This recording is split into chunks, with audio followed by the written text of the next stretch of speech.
चीन दुनिया में हर वो काम कर रहा है जिससे वो पूरी दुनिया पर अपना दबदबा कायम कर सके। दुनिया के अलग अलग देशों को चीन अपने जाल में फंसा रहा है, चाहे वो जासूसी का मुद्दा हो या अन्य देशों को कर्ज में डुबोने का। हाल ही में चीन ने फिर से ऐलान किया है जिससे उसका प्रभाव फिर से बढ़ेगा। दरअसल चीन ने ऐलान किया है कि वो बांग्लादेश की ब्रिक्स की सदस्यता का खुलकर समर्थन करता है। चीन के उप विदेश मंत्री ने ब्रिक्स में शामिल होने की बांग्लादेश की इच्छा की तारीफ की है। चीन ने ये ऐलान ऐसे समय में किया है जब बांग्लादेश की प्रधानमंत्री शेख हसीना अगले महीने चीन के दौरे पर जा रही है। यही नहीं, ब्रिक्स देशों के मंत्रियों की अहम बैठक भी शुरू होने जा रही है। चीन और रूस इस प्रयास में है कि ब्रिक्स का एक और विस्तार करके उसे पश्चिमी देशों के खिलाफ एक बड़ा मंच बनाया जाए। वहीं भारत भी इस चिंता में है कि ब्रिक्स के एक और विस्तार से चीन का प्रभाव काफी ज्यादा बढ़ जाएगा। इसी वजह से भारत चाहता है कि आने वाले अगले 5 सालों तक ब्रिक्स का विस्तार नहीं होना चाहिए। चीन के उप विदेश मंत्री और बांग्लादेश के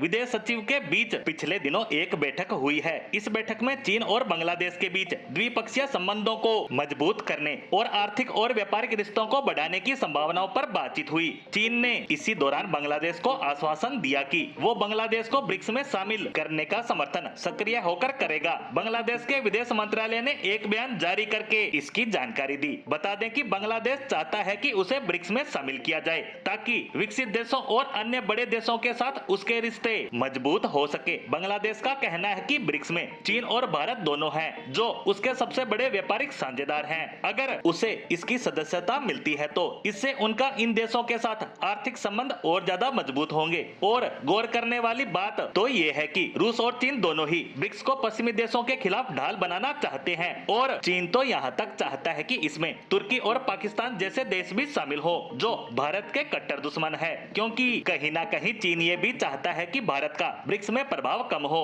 और ये सब तभी संभव हो सकता है जब भारत के समर्थक देश इसमें कम हो और चीन के ज्यादा। और ये सब तब चल रहा है जब यूक्रेन और ताइवान को लेकर पश्चिमी देशों के साथ इनका तनाव काफी बढ़ा हुआ है। वहीं भारत फिलहाल इसका विस्तार नहीं चाहता ताकि अभी शामिल किए गए देशों को इसे समझने का समय मिल सके। वहीं भारत को ये डर भी बना हुआ है कि रूस कहीं चीन के कहे ना चलने लगे, क्योंकि अगर ऐसा होता है तो वह ब्रिक्स का विस्तार करके भारत को अलग थलग करेगा जिससे ब्रिक्स पर अपना दबदबा कायम कर सके। वहीं सबकी नजर ब्राजील पर है जो ब्रिक्स का एक मजबूत सदस्य देश है जो इस विस्तार के फैसले पर निर्णायक की भूमिका निभाएगा। यानी अब देखना होगा ब्राजील भारत की परिस्थितियों को समझता है या चीन के कहे अनुसार ब्रिक्स के विस्तार में उसका समर्थन करेगा। वहीं अगर बांग्लादेश जैसा देश इसमें शामिल हो जाता है तो भारत को ज्यादा डर भी नहीं है, क्योंकि बांग्लादेश भारत का मजबूत साझेदार मित्र देश है। इसी के साथ ब्रिक्स से जुड़ी हमारी आज की पोस्ट को यहीं विराम देते हैं। धन्यवाद।